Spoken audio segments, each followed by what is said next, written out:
Hello guys, welcome back to my channel. তো merry Christmas. আর merry Christmas মানেই সবাই জানে প্লাম কেক তো মাস্ট।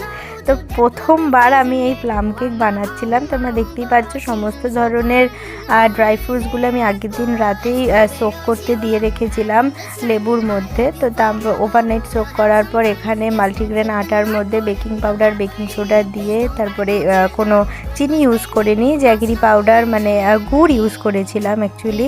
তার মধ্যে সামান্য বাটার আর সামান্য তেল দিয়ে ওটাকে ভালো করে মিক্সড করে তারপরে সব কিছু দিয়ে একে একে মিক্সড করে দুটো ভাগ করে নিয়েছিলাম। একটা ভ্যানিলা ফ্লেভার করেছিলাম, একটা চকলেট ফ্লেভার করেছিলাম, বিকজ চকলেট আমার খুব ফেভারিট। তো দেখতেই পাচ্ছ তোমরা, অনেকটা করেছিলাম, একটু ওভেনে বেক করেছিলাম আর একটা পোর্শন মাইক্রোওয়েভে বেক করেছিলাম।